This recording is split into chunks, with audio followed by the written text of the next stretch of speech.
Bonjour à tous et bienvenue sur Aquazen. Aujourd'hui on se retrouve pour un nouvel épisode consacré à mon aquarium 300 litres dont j'ai fait récemment l'acquisition. Vous avez pu suivre toute la phase de démarrage lors de ma dernière vidéo. Avant d'aller plus loin, je tenais à vous rappeler deux nouveautés autour de la chaîne. Tout d'abord, la création d'un groupe Facebook Aquazen, le groupe. Pour l'instant le logo n'est pas encore très abouti, mais je suis déjà très content parce qu'il grossit de jour en jour. Il y a de plus en plus de gens qui ont adhéré au groupe.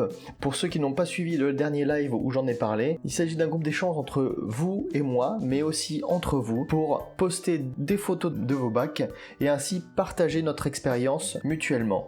Deuxième fait assez nouveau, la création d'une page Tipeee. Le but de cette page Tipeee, rapidement, même si je l'ai bien expliqué je pense dans la vidéo du dernier live, eh bien le but avant tout de solliciter votre soutien pour me permettre d'acquérir du meilleur matériel afin de pouvoir monter en gamme au niveau de la réalisation de mes vidéos, que ce soit au niveau vidéo, au niveau du son et éventuellement de manière à pouvoir tester plus de matériel, bref vous fournir plus de contenu et du meilleur contenu. Pour plus de renseignements, je vous invite à faire un petit tour sur ma page Tipeee. Sur cette page Tipeee, je vais non seulement produire des vidéos mais également des articles écrit et aussi forcément du contenu spécifique pour les tipeurs, c'est-à-dire les personnes qui auront la grande gentillesse de me faire des dons. Je remercie d'ailleurs vivement les deux premiers donateurs qui sont Hervé et Sabine. Je vous remercie énormément. Merci de donner l'impulsion. J'espère que vous ouvrirez la voie à beaucoup d'autres. Ça permettra, j'espère, de faire évoluer la chaîne dans le bon sens, dans votre sens. Donc merci pour votre générosité.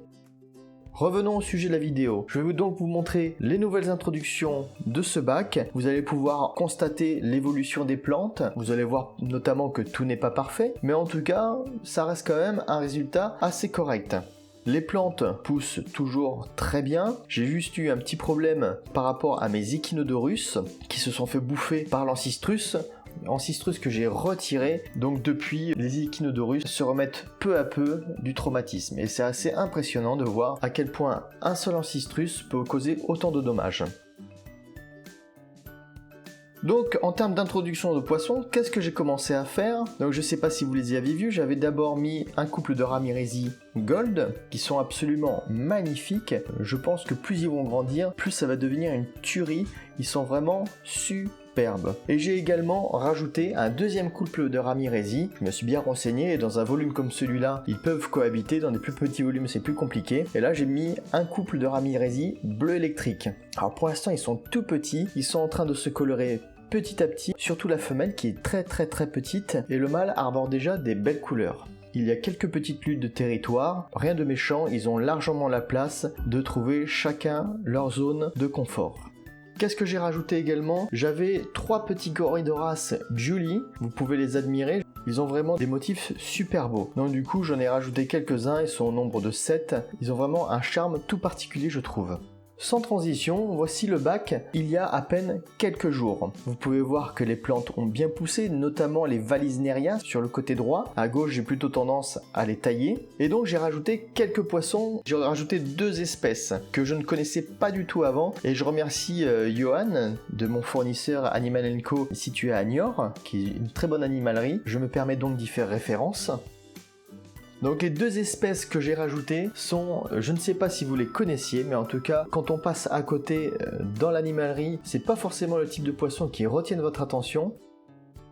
En animalerie, ils sont pas très colorés et ils sont forcément assez jeunes. J'ai d'abord opté pour des tétras du Congo qui sont en train de se colorer. Vous voyez, notamment les mâles ont des teintes orange et bleu ciel avec des voiles qui ont les contours blancs. Et donc ce sera très intéressant à suivre car plus ils vont grandir, plus ils vont se colorer et plus ils vont avoir des voiles développées. Je les trouve déjà très jolis, notamment les mâles. Les femelles sont un petit peu moins colorées, mais je pense que ça promet pour l'avenir.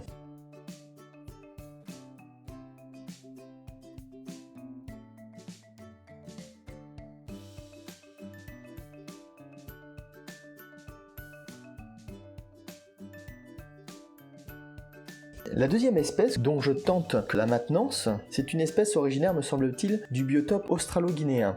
Ils font partie de la grande famille des Melanotaenia. Au sein de cette grande famille, il y a plusieurs espèces différentes. Personnellement, mon choix s'est arrêté sur cette espèce qui a vocation à devenir très rouge. Pour l'instant, il commence à peine à se teinter. Il reste quand même d'une couleur assez fade, mais ça risque d'évoluer forcément dans les mois qui suivent. Concernant ces deux espèces, je pense que je ferai des aquafish. Je ne les connaissais pas spécialement avant, pourtant je pense avoir accumulé quand même pas mal de connaissances au cours de l'année qui vient de passer. J'ai été très heureux de découvrir ces deux espèces et donc de les introduire dans mon bac, car je pense que ça donne une touche d'originalité. Ce sont des poissons que l'on ne voit pas forcément partout. Ce que je peux déjà dire au niveau comportement, et je pense que je vous ferai une vidéo notamment au niveau du nourrissage pour que vous vous rendiez bien compte, s'il devrait avoir un défaut, mais qui n'en est pas véritablement un, c'est qu'ils sont très dynamiques. Dynamiques dans le sens où ils nagent beaucoup, ils se déplacent de manière assez vive, et au moment des nourrissages, ce sont vraiment des gros morphales qui n'hésitent pas à bousculer leurs camarades et qui peuvent passer à côté. Donc les petits nez rouges et les petits poissons à hachette, ils se font un petit peu parfois bousculer. Donc ne vous inquiétez pas, j'essaye de faire en sorte que les nourrissages se passent bien. Ce sont quand même des poissons très gentils qui n'ont pas une once d'agressivité, donc à partir de là, ça se passe bien.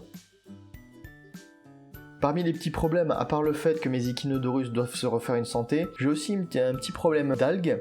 C'est un petit peu comme des filamenteuses, mais qui ont quelques ramifications. Donc ça, il faut que je traite ça. Mais je pense que ça va s'améliorer, notamment par le fait que je vais très certainement passer à une filtration externe un peu plus puissante.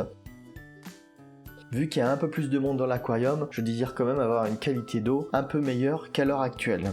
En tout cas, je vous tiendrai au courant dans les prochaines vidéos de l'évolution de la filtration et surtout des éventuels effets sur le rendu de l'aquarium. Encore quelques images, n'hésitez pas à me dire dans les commentaires ce que vous en pensez. Est-ce que vous connaissiez ces deux nouvelles espèces que j'ai introduites ? N'oubliez pas avant de partir de lâcher un pouce bleu, il s'agit d'un petit geste tout simple qui aide beaucoup la chaîne.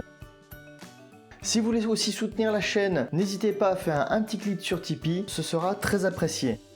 Voilà, j'en ai terminé pour cette vidéo, je vous dis à la prochaine, et n'oubliez pas en attendant, restez zen.